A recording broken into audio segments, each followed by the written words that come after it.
Estamos viviendo en un tiempo incierto, pero Dios ha dado luz al mundo en su profecía.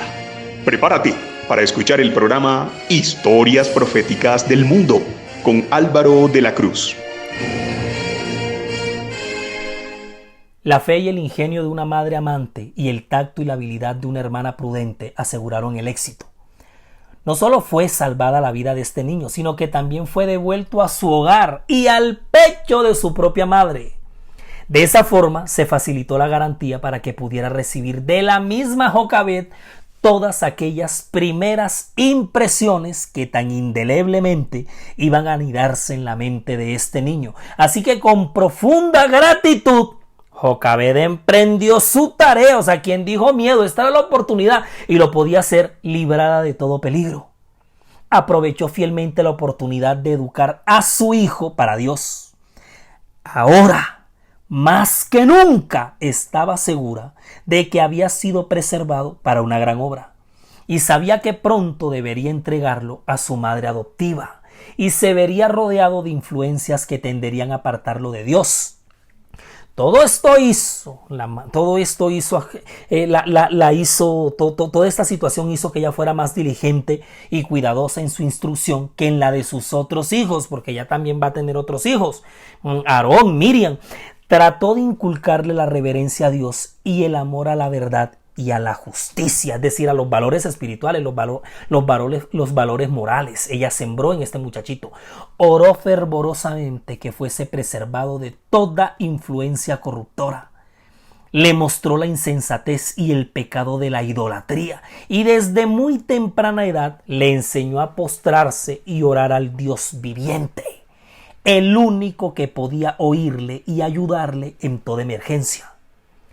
Y cuando el niño creció, ella lo trajo a la hija de Faraón, la cual lo prohijó y le puso por nombre Moisés, diciendo: porque de las aguas lo saqué. Eso está en Éxodo 2, versículo 10.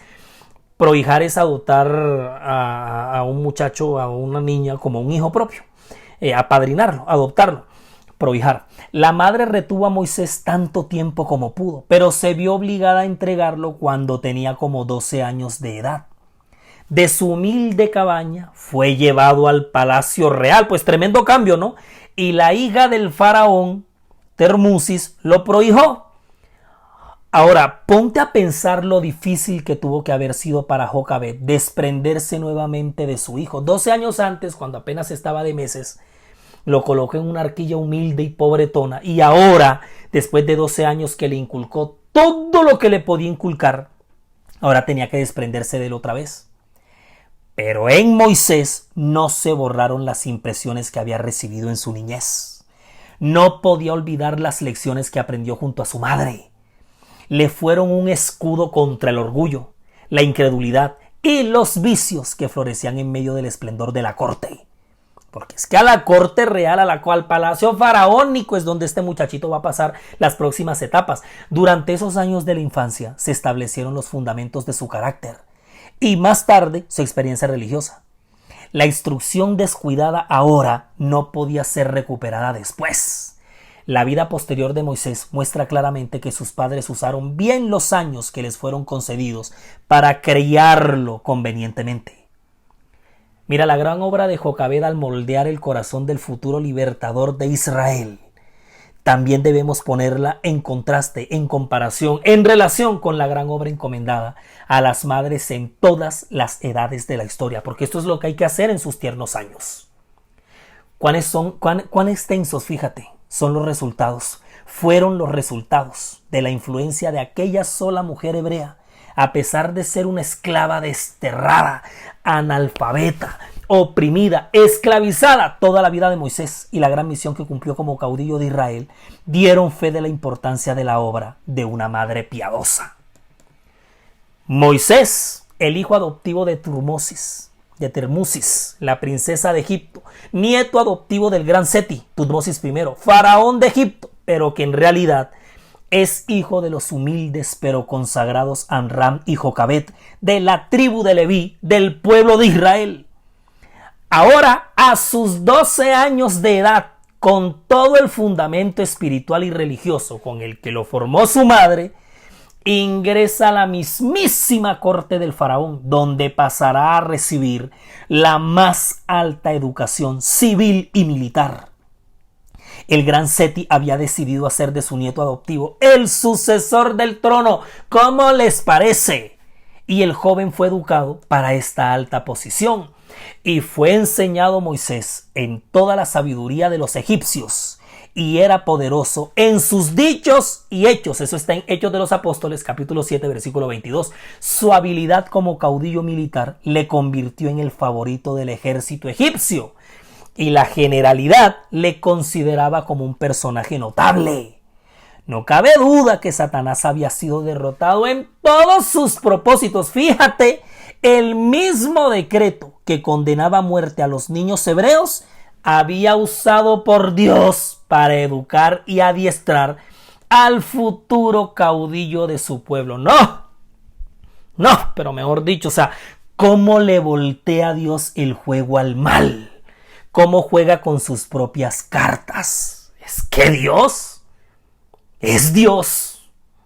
Cuando hubo cumplido la edad de 40 años, le vino al corazón a Moisés el visitar a sus hermanos, los hijos de Israel. Eso está en Hechos 7, versículo 23.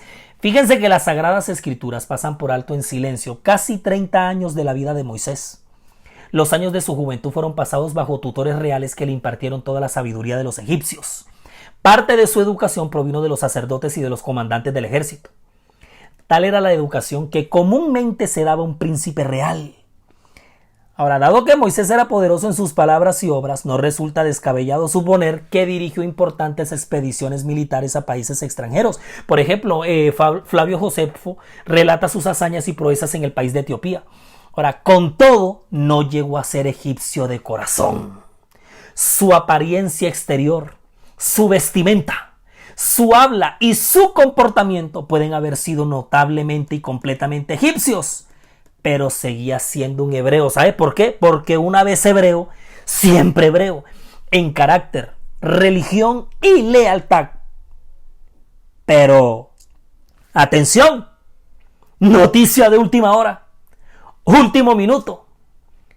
A los ancianos de Israel les comunicaron los ángeles que la época de su liberación se acercaba y que Moisés era el hombre que Dios emplearía para realizar esta obra. Se acercaba ya hasta que por fin el fin de 430 años de servidumbre y esclavitud de Israel en Egipto. Y el elegido por el mismo Dios para liderar esa apoteósica salida del imperio opresor es el mismísimo Moisés. Y eso será lo que veremos en el próximo episodio. El éxodo que le cuento va a estar rodeado de plagas, juicios, la soberbia del faraón, zarzas ardiendo. Mejor dicho, no se lo pueden perder. Así que vayan armando sus corotos porque nos vamos de Egipto, tierra prometida, a la vista.